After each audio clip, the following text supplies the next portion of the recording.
recordaba que un post del caballo de Nietzsche había sido descolgado, había desaparecido misteriosamente en el mismo día, ¿no? El 8 de marzo, en que había sido colgado, y que esto se debió a las protestas de muchas mujeres que llamaron, ¿no?, para protestar porque se comparaba en ese post, se establecía un paralelismo, una relación entre la violencia contra las mujeres y la violencia contra los animales, ¿no? Y ahí surgió la indignación: ¿cómo nos comparan con los animales? Entonces, bueno, voy a referirme a esta cuestión. Tenemos poco tiempo para intervenir, pero trataré de dejar algunos puntos para la discusión acerca de cómo podemos establecer al menos pactos de ayuda mutua entre feminismo y animalismo. Bien, bueno, pues, ¿por qué esa indignación? ¿Por qué esa indignación? Podemos contestar que esa indignación se debe, entre otras razones, a un antropocentrismo exagerado, extremo, de la mayoría de los miembros del movimiento feminista y de las mujeres en general, o sea que pues estarían en una situación muy similar al conjunto de la población, que considera que la consideración moral ha de ser dirigida únicamente a los seres humanos y no a los animales, que son ese otro, ¿no? Pero voy a agregar algún otro apunte acerca de por qué esa indignación. Yo la conozco, la he oído a feministas con las que he hablado, incluso teóricas feministas, que se indignaban terriblemente ante esa aproximación. Y es que el feminismo surgió como teoría y como movimiento a partir de una desidentificación con respecto a la naturaleza y con respecto a los animales. Entonces, ese origen que tiene el feminismo todavía pesa ahí. ¿Por qué esa desidentificación? Porque las mujeres hemos sufrido, como otros grupos oprimidos, por raza, por ejemplo, o por opción sexual, una fuerte naturalización. O sea que las mujeres desde tiempos remotos han sido colocadas del lado de los animales, del lado de la naturaleza, y se ha justificado la dominación patriarcal en base a su cercanía con la naturaleza. Pensemos que muchos de los insultos que reciben las mujeres son identificaciones con animales. No es lo mismo, y identificaciones con los animales que son sexualizadas, ¿no? No es lo mismo decir eres un perro que decir eres una perra, eres una zorra, una cerda. O sea, ¿veis cómo el sexismo tiene un contacto muy estrecho con el estigma de la animalidad? Entonces, podríamos decir que tanto las mujeres como los animales han sido englobados en el concepto de lo otro.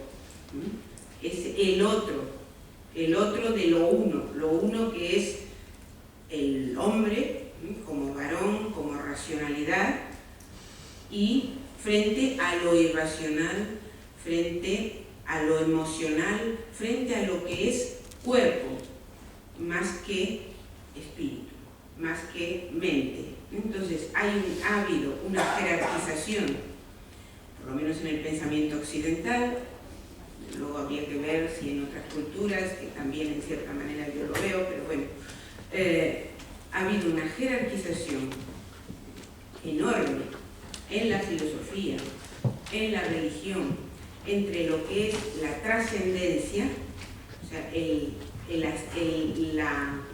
contacto con lo espiritual, con lo superior, y la inmanencia, es decir, el pertenecer al mundo de lo corporal, al mundo de las emociones, de la irracionalidad, al mundo de aquello que se repite, aquello que no progresa, aquello que no cambia.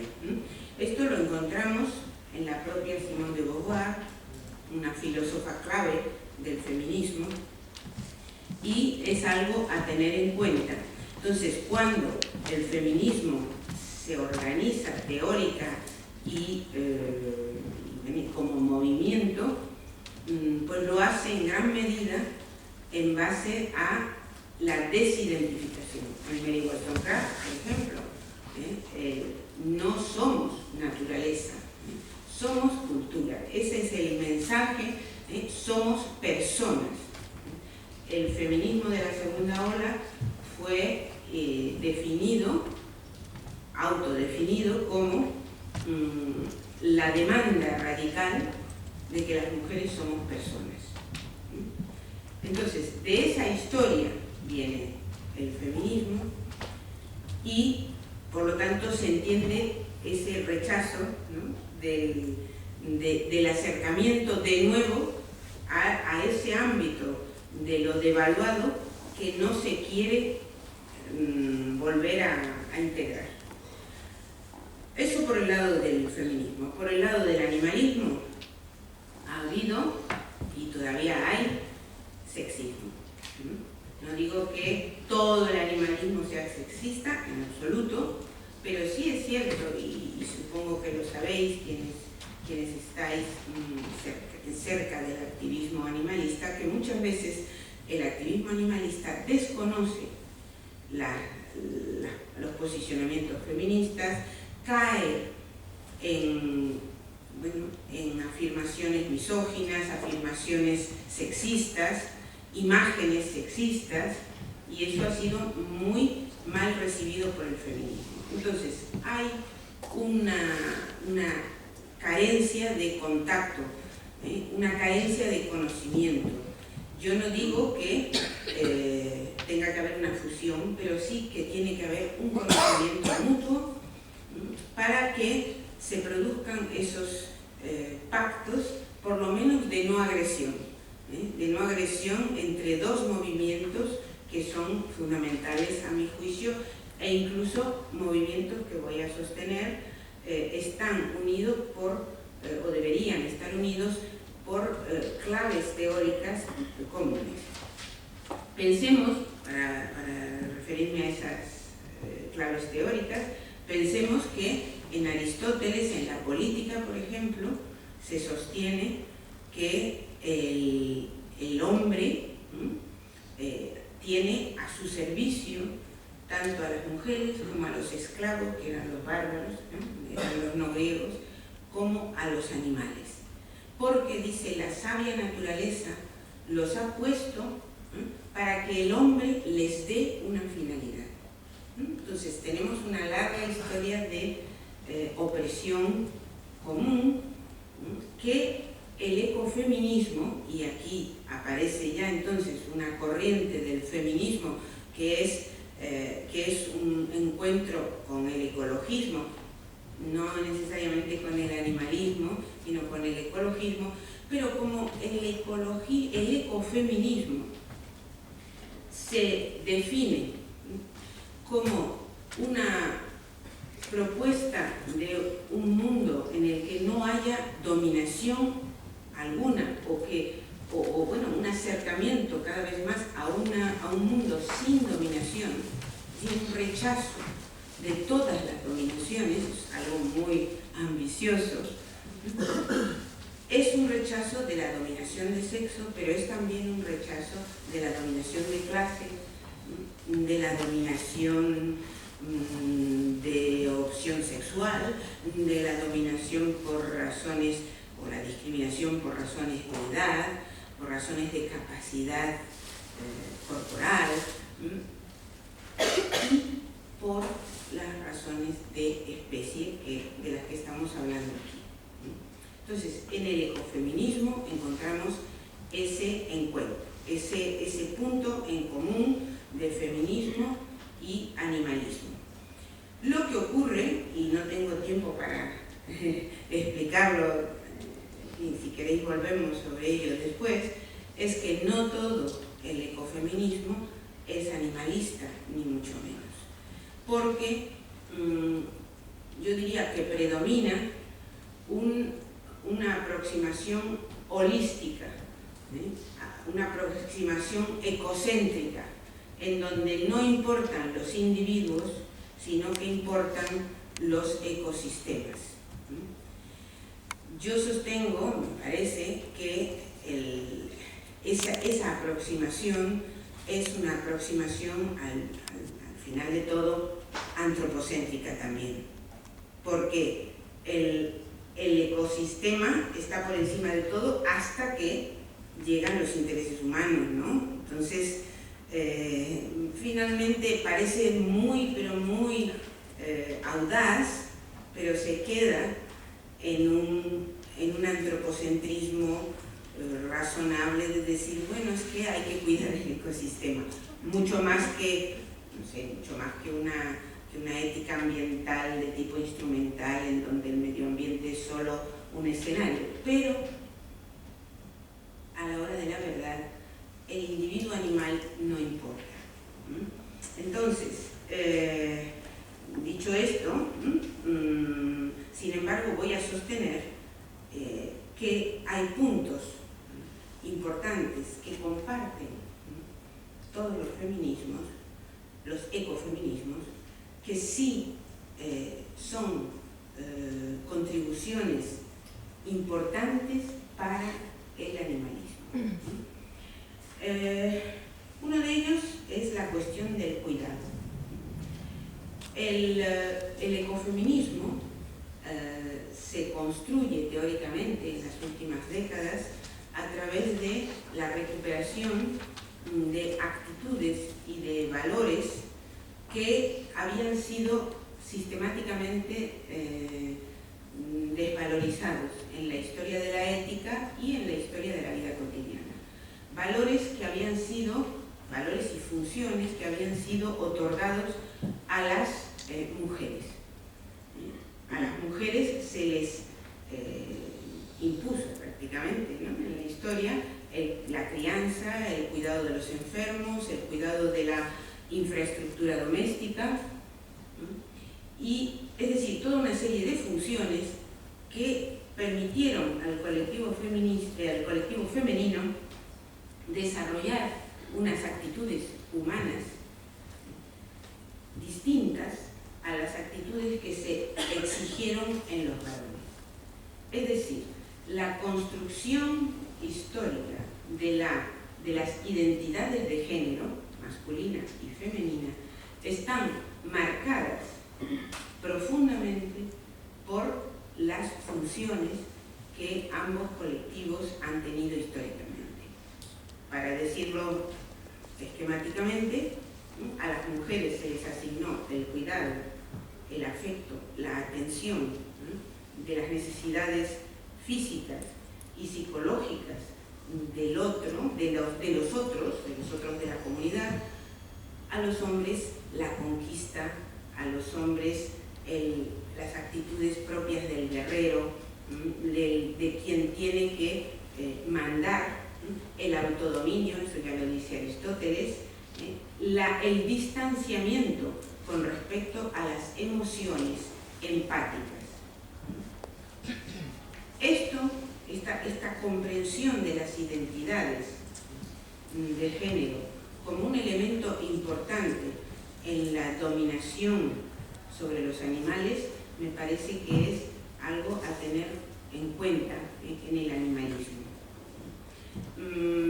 No se trata de una posición esencialista que considere que todo varón es incapaz de, por supuesto que no, de empatía o de cuidado, no es eso, sino que es una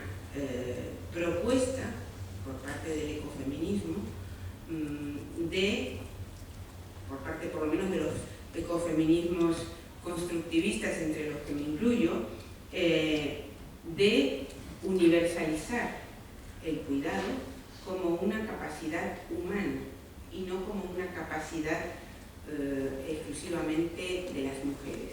Entonces, universalizar el cuidado y extenderlo más allá de nuestra especie. Este es un punto de contacto, indudablemente. Luego tendríamos muchos puntos, como decía, en donde los ecofeminismos diversos no se encuentran con el animalismo. Entonces, donde ya tenemos que ir a un ecofeminismo que asuma el animalismo. Pero por lo menos algo tenemos en común entre todos. Me gustaría contaros muchas más cosas, pero os remito para el tema de la violencia de género y la violencia contra los animales, porque aquí no lo puedo exponer, a un artículo que he publicado recientemente en la revista Investigaciones Feministas de la Universidad Complutense, que he titulado Ese oscuro objeto del deseo, cuerpo y violencia, en el que abordo la cuestión de cómo importa el reconocimiento de la individualidad y la no cosificación del otro para evitar la aparición de la violencia. Cómo mujeres y animales son víctimas privilegiadas de la violencia, en tanto que difícilmente, los animales no humanos más difícilmente todavía, difícilmente se acceden a la individualidad, al reconocimiento de la individualidad.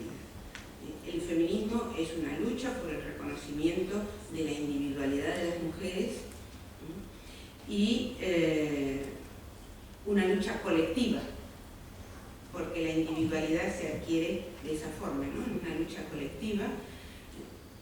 El feminismo ha conseguido mostrar que la categoría de mujer es una categoría política, como lo es la categoría de hombre, una categoría política que se puede deconstruir, que se puede reconstruir, y el ecofeminismo, por lo menos como yo me lo planteo en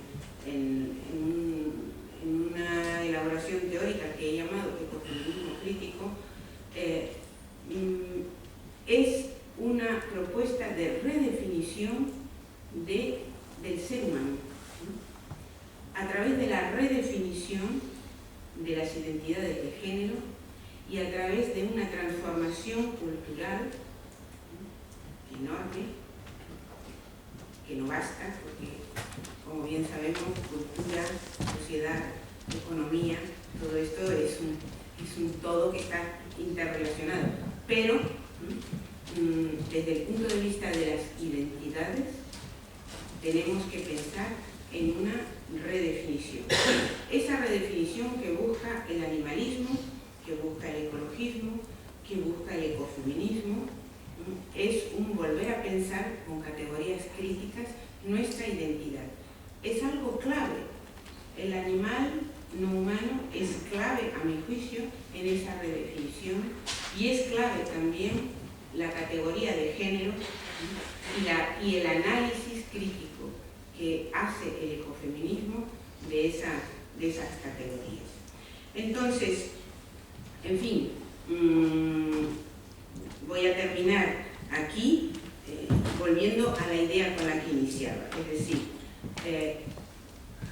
para que nos enriquezcamos mutuamente, tenemos que llegar al menos a pactos de ayuda mutua o pactos de no agresión. Empecemos por los pactos de no agresión, pero sigamos con los de ayuda mutua, porque creo que feminismo, sobre todo ecofeminismo y animalismo, tienen mucho que contarse y mucho que aprender uno del otro. Muchas gracias.